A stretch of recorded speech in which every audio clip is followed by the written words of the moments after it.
Sometimes, it's not the illness that hurts the most. It's who doesn't show up for you when you need them the most. Hello, my name is Helen Whitford.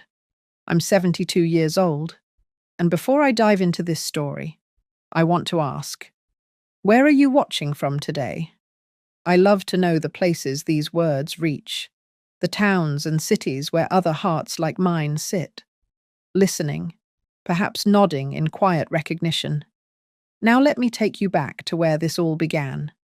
A sterile hospital room, where I lay with tubes in my arm and machines beeping gently at my side. I had suffered a minor stroke. The doctors told me I was lucky. Lucky it wasn't worse. Lucky I'd gotten there in time. But as the hours stretched into days, I realized luck was a cruel word. Because while I was battling fear and loneliness, my family, the very people I had given my life to, were nowhere to be found. At first, I told myself they must be busy. My son Daniel worked in finance, always darting in and out of meetings. My daughter Lisa had her hands full with her own family. My grandchildren lived just 20 minutes away. I had hoped maybe they'd sneak in after school, their laughter lighting up the room. But nobody came. Not once. On the third day, I asked a nurse if anyone had called. She shook her head, then hesitated, her eyes soft with pity. "Your children must be travelling," she said, as though it explained everything. Travelling? My heart gave a painful thump. I pressed her for details, and she admitted that she'd overheard one of the younger nurses chatting, that my family had flown to Europe. Europe? While I lay in a hospital bed, scared I might not wake up the next morning, they were smiling for photographs under the Eiffel Tower. The betrayal didn't land all at once. It sank in slowly, like ice water dripping into my veins. I thought back to every moment I had been there for them. The nights I sat up with Daniel when he had the flu, the mornings I packed Lisa's school lunches with little notes tucked inside, the sacrifices I made after my husband died so they could still attend good schools. And now? Not even a phone call, not even a text. I stared at the ceiling that night, listening to the hum of the machines, and I realized something I'd never allowed myself to think before. Maybe I wasn't family anymore. Maybe I was just convenient. A wallet, a babysitter, a spare room they could use when it suited them. But love, respect, those were long gone. When the doctor finally cleared me to go home, I should have felt relief. Instead, a cold dread filled me, because home didn't mean warmth anymore. Home meant the place where my absence hadn't been noticed. I hailed a cab outside the hospital and gave the driver my address. The ride was quiet. The world outside the window bustled with life. Families laughing together on sidewalks, children tugging their parents' hands, couples sharing ice cream cones. I watched them with a hollow ache in my chest. They didn't know how lucky they were. When we pulled up to my house, something inside me braced. The grass was overgrown, newspapers piled up on the porch, as though the house itself had been abandoned. My heart clenched when I saw the mailbox, stuffed to bursting with bills and letters. Not one had been touched. Not one hand had reached out in my absence. I dragged my small hospital bag up the steps, fumbling with the key, and when the door creaked open, I was hit by the stale, empty air of neglect. My home felt foreign, cold. Dust lingered on the furniture. A plate sat in the sink, hardened food clinging to its surface, as though someone had tossed it there before rushing out the door. And then I saw it, the credit card statement, lying open on the counter. Thousands of dollars charged in restaurants, boutiques, hotels, dates that aligned perfectly with their vacation. They hadn't just left me. They had used me. My name, my money, my trust. All while I lay in a hospital bed, waiting for someone to care. I sank into the nearest chair, the weight of it all pressing down on my chest. And for the first time in my 72 years, I felt something shift inside me. A quiet voice whispered in the back of my mind, "If they can leave you behind, you can leave them too." And right then, I knew this story wasn't going to end the way they thought. The next morning, I walked through each room of my house slowly, as though I were a stranger in a museum. Every corner told a story I hadn't noticed before. The framed photographs on the walls, smiles, graduations, birthdays, suddenly looked staged, hollow. I pressed my fingertips against the glass of one picture, the last Christmas I had hosted, with Daniel and Lisa at the table. I remembered the warmth of that night. But now all I could see was how quickly they had eaten and left, barely thanking me, already making plans for their own lives while I scraped dishes into the sink. I opened the stack of mail piled on the kitchen counter. Bills, overdue notices. My electricity was nearly cut off. Insurance warnings, a property tax reminder. My children hadn't even bothered to keep the basics afloat while they drained my account for Paris dinners and souvenirs. The worst was the credit card summary.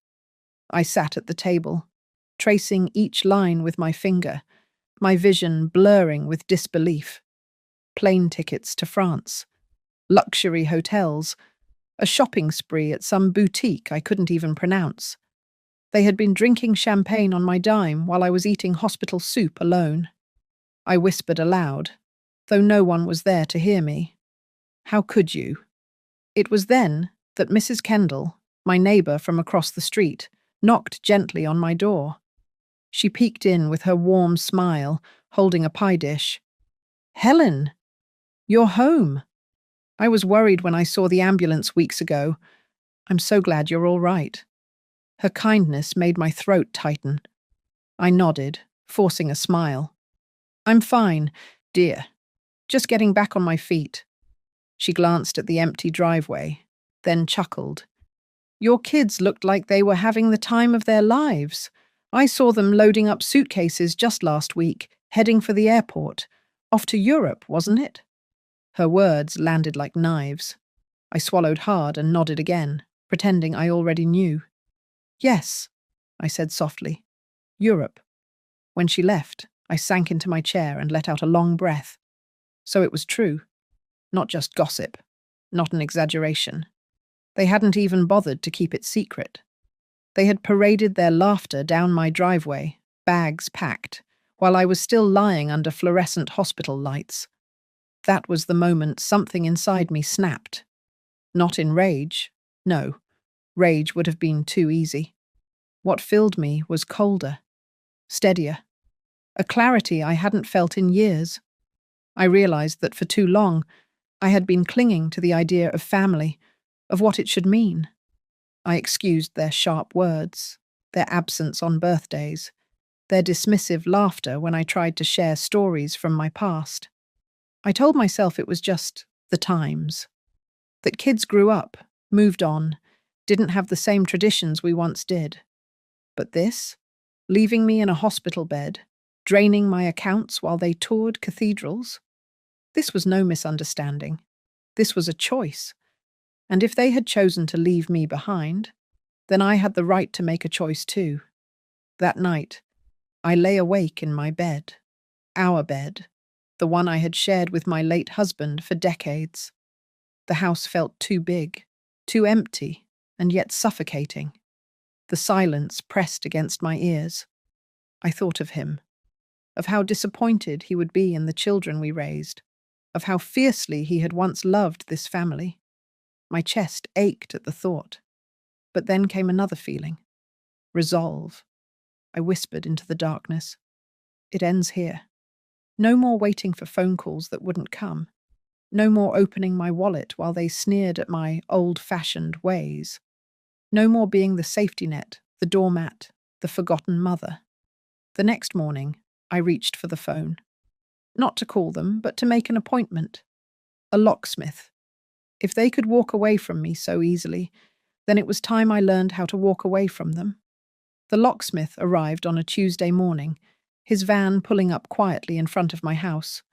A young man, maybe in his 30s, with strong hands and a kind smile. He tipped his cap as I opened the door. "Morning, Mum. You called about new locks?" I nodded firmly. "Yes, all of them. Every door, every entry point. I don't want anyone using the old keys again." He blinked in surprise, then nodded. "Of course. We can take care of that." As I watched him work, the sound of drills and the clink of metal filled the house like music. Each turn of the screwdriver felt like a note of freedom. My children had treated this house as their playground, marching in when they wanted, using the spare key, acting as though my space was theirs to control.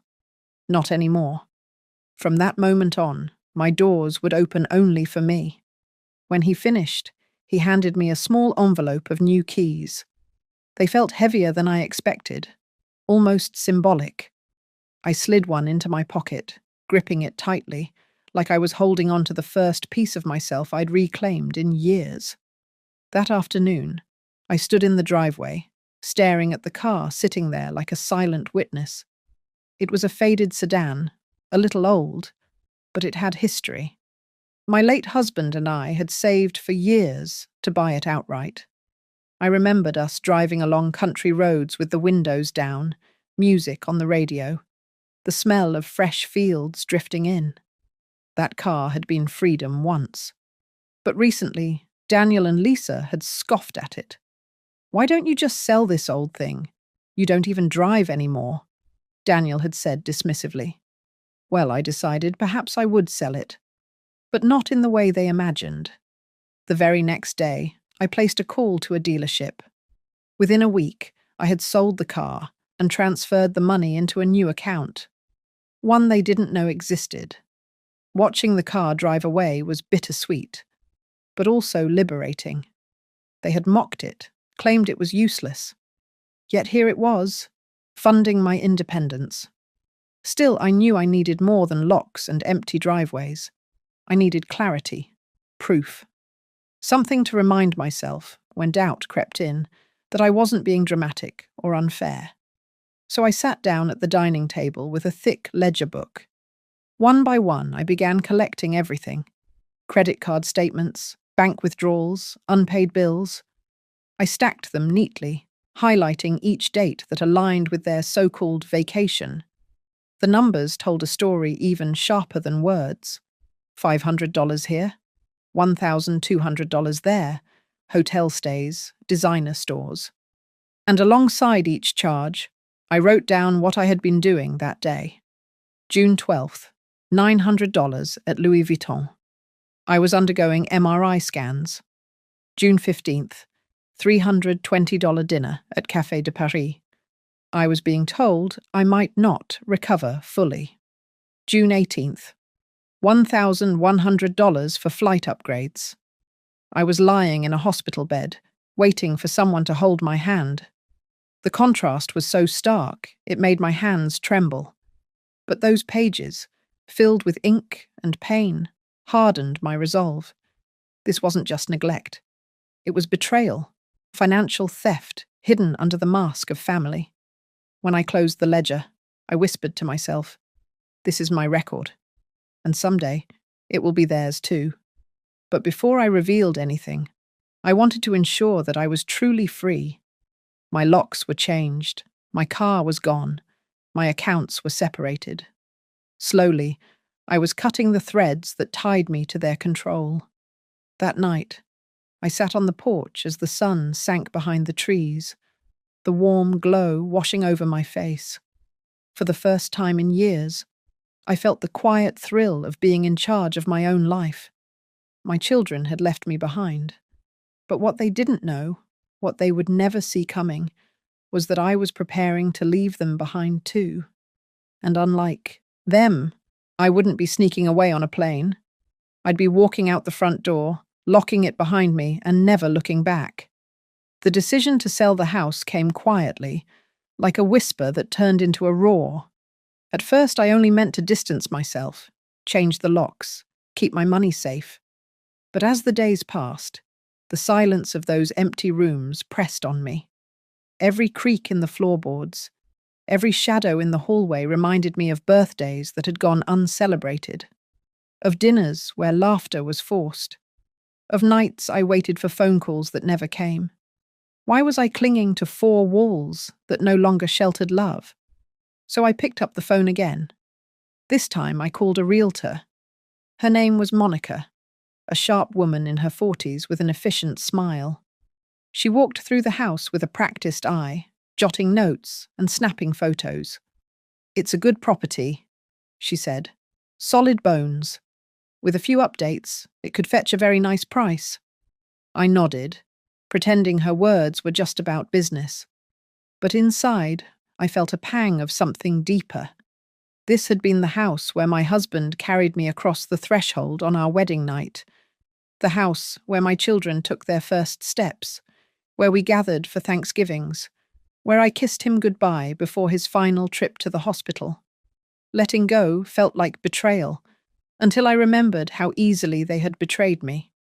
That night, I sat in the living room surrounded by boxes. I began sorting through belongings with careful hands. My husband's old pocket watch. I slipped it into a velvet pouch to take with me. The quilt my mother made when I was a girl. I folded it tenderly, pressing it to my cheek before tucking it away. But the things my children always claimed as theirs, the china set Lisa insisted she'd inherit, the desk Daniel said he'd use when he took over the accounts, I left behind. Because they would soon discover something they hadn't expected. Nothing in that house belonged to them anymore. As the realtor prepared the listing, I began quietly selling smaller things. Furniture, paintings, appliances. Strangers came and went, handing me envelopes of cash. Each sale felt like shedding another layer of weight I had carried for far too long. The rooms grew barer, the echoes louder. But instead of sadness, I felt a strange exhilaration. I wasn't just packing, I was reclaiming. The money from the sales went into my private account. I spoke with a lawyer, ensuring all documents were ironclad. I even updated my will, a step I had avoided for years because I had always assumed my children would handle things responsibly. But now? Number I left specific instructions. Every penny I had would go to charity, to scholarships for children who actually deserved a chance, not to those who had abandoned me when I needed them most. Still, I wanted them to know why, to feel it, not just see the empty spaces. So one afternoon, I pulled down the old family photo album from the top shelf of the closet. Its pages were filled with moments, birthdays with frosting on little faces, vacations with sandy toes, my husband's proud smile at graduations. I flipped through slowly, my heart aching with the weight of memory. Then I slipped an envelope between the pages. Inside were copies of the ledger entries, credit card statements, and a handwritten note. "This is what family did to me. While I lay in a hospital bed, you chose Paris. While I struggled to breathe, you chose champagne. This house, this money, this trust. It is no longer yours. I am no longer yours. Consider this album the last memory we share." I placed the album carefully back on the shelf, knowing it would be one of the first things they looked for when they came back. Finally, with everything in motion, I booked a small cottage in a quiet seaside town. Nothing grand, but it was mine. A place where no footsteps would trample my peace, where no laughter would cut like knives. The night before I left, I walked through the empty house one last time. Each room held a memory, and each memory hurt. But as I locked the door behind me, a calm smile spread across my face. For once, I wasn't the one being left behind. It was a Sunday afternoon when they came back. I wasn't there to see it, but I can picture it as clearly as if I'd been sitting across the street with a lawn chair and a glass of iced tea. The taxi pulled up first, heavy with luggage. My son Daniel stepped out, his sunglasses perched on his head, the kind of smug grin that came from weeks of luxury. His wife followed, pulling a designer bag I knew had been charged to my card. Lisa arrived in a separate car with her children, chatting loudly on her phone, her laughter sharp and careless. They looked tan, rested, brimming with stories to tell about their adventures. They walked up the driveway, rolling their suitcases, expecting the same home they had left behind. Then came the first stumble. Daniel pulled out his key, slid it into the lock, and nothing. He frowned, tried again, jiggled it harder. Still nothing. "Lisa," he called over his shoulder, irritation already creeping into his voice. "Did you change the lock for some reason?" She gave him a confused look. "Why would I do that? Let me try." Her key failed too. One by one, they all tried, growing more frustrated with each failed attempt. The children whined, tugging at their parents' clothes. Daniel cursed under his breath, rattling the handle like the door owed him something. And then the real shock hit. Lisa pressed her face against the window. "Daniel, the house, it's empty." He shoved her aside, peering in himself. The furniture, gone. The walls, bare. The shelves, stripped. Nothing remained but echoes. I imagine his stomach must have dropped, the colour draining from his sunburnt face. "What the hell is this?" he muttered. The neighbours had noticed, of course. Mrs. Kendall waved cheerfully. From across the street, her apron dusted with flour. "Oh, hello! You just missed your mother. She moved out weeks ago." Their heads snapped toward her. Lisa's jaw fell open. Daniel stalked toward her, his voice sharp. "Moved? What do you mean moved? Where?" But Mrs. Kendall just blinked in surprise. "Didn't she tell you? Packed everything up. Sold the car, too. She seemed so happy about it." That was when the panic truly set in. They pulled out their phones, calling me over and over. Ring after ring. My phone lit up in my cottage by the sea, where I sat sipping tea and listening to the waves. I didn't answer. I let the silence speak louder than I ever could. Finally, they noticed the envelope taped to the front door. Daniel ripped it off, tore it open, and began to read. His face stiffened with every word.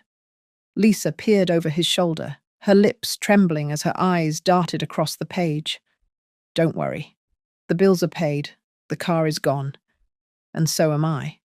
This house no longer belongs to you, because it never did.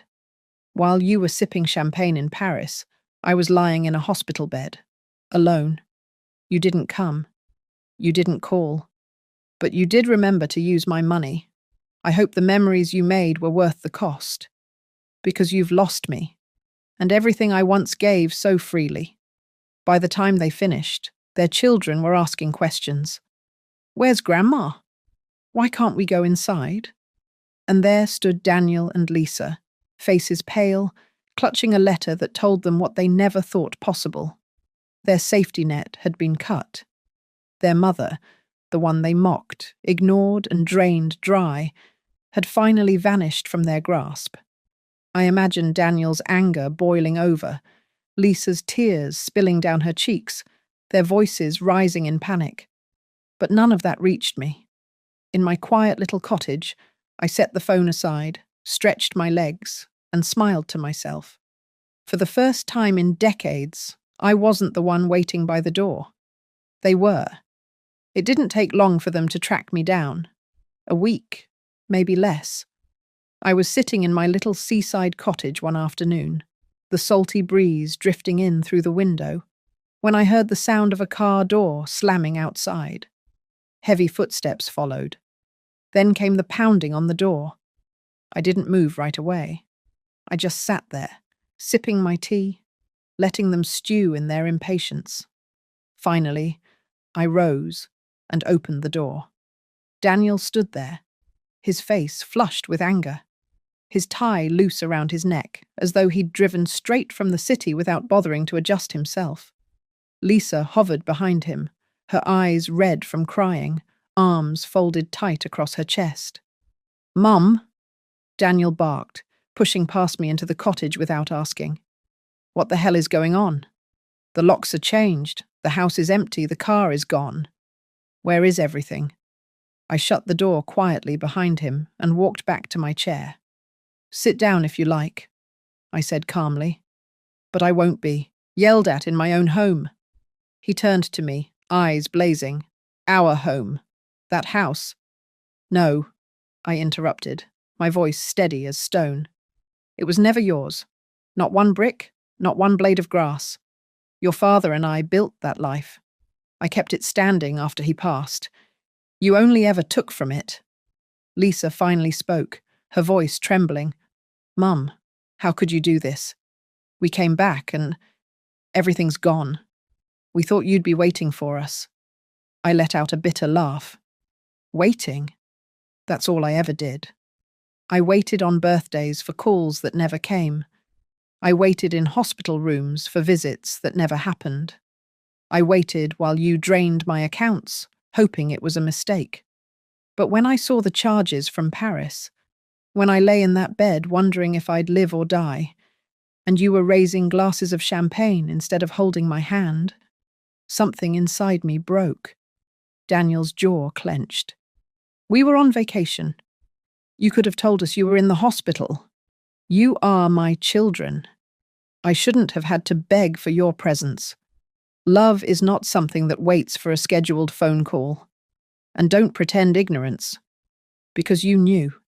You chose Europe over me." Silence filled the room, broken only by the crash of waves against the shore outside. Lisa's eyes brimmed with tears.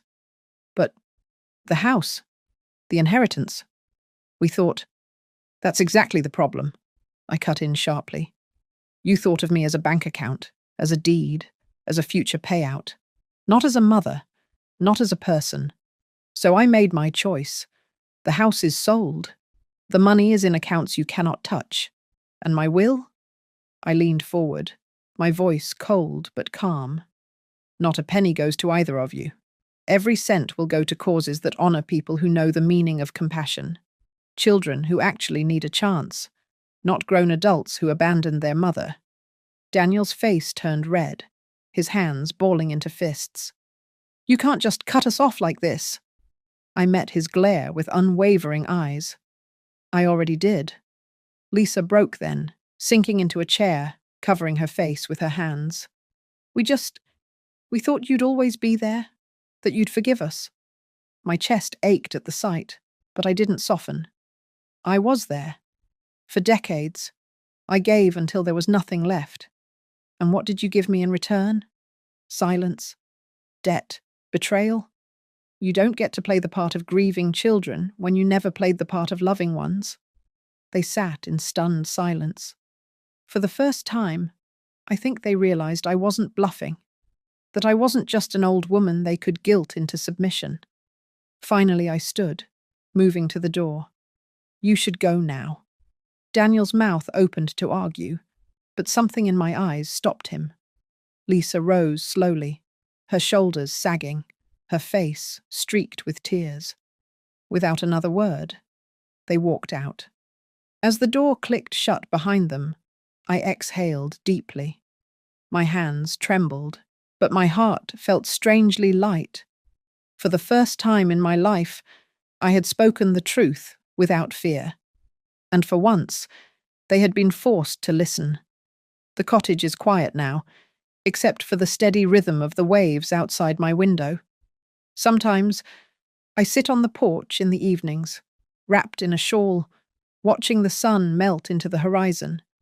The gulls wheel above, the air smells of salt and lavender, and I think to myself, this is peace. This is mine. It has been weeks since that confrontation. Daniel and Lisa tried to call again, but I let the phone ring. There are no more frantic knocks on my door. No more guilt-ridden letters slipped under it. Perhaps they finally realized that their old tricks don't work anymore. Or perhaps they've simply given up. Either way, the silence is a gift. I won't lie to you. It hurts. A mother's heart never stops aching, even when it's been broken beyond repair. There are nights when I wake up wondering if I was too harsh, if I should have given them one more chance. But then I remember the hospital bed, the empty chair beside me, the credit card statements with their Paris dinners, and I remind myself, I didn't abandon them. They abandoned me. People often talk about growing old as though it's only about aches and wrinkles, about canes and prescriptions. But what nobody tells you is how heavy betrayal feels when it comes from the people you loved most. It's not your bones that weigh you down, it's disappointment. But here's what I've learned. You can set that weight down. I changed the locks, sold the car, and left behind the house because I finally understood something simple.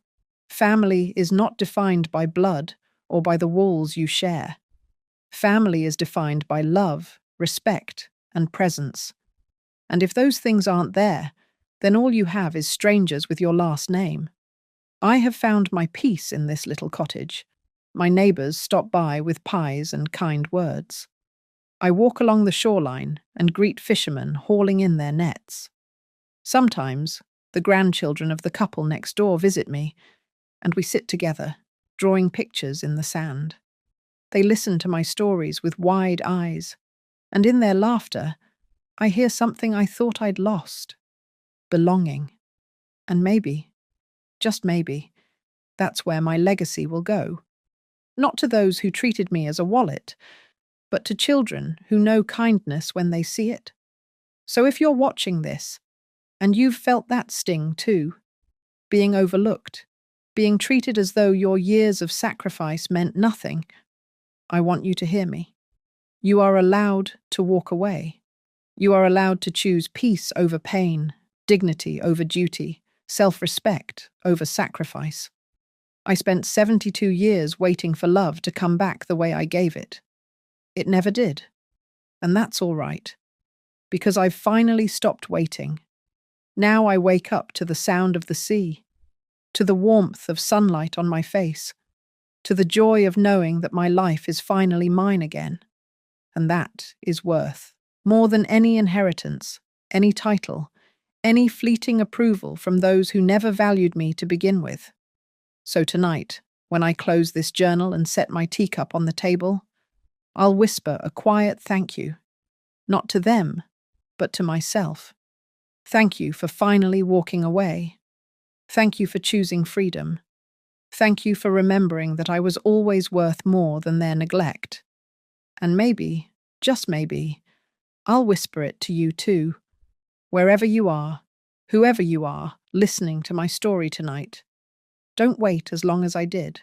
Your peace is waiting. Go claim it.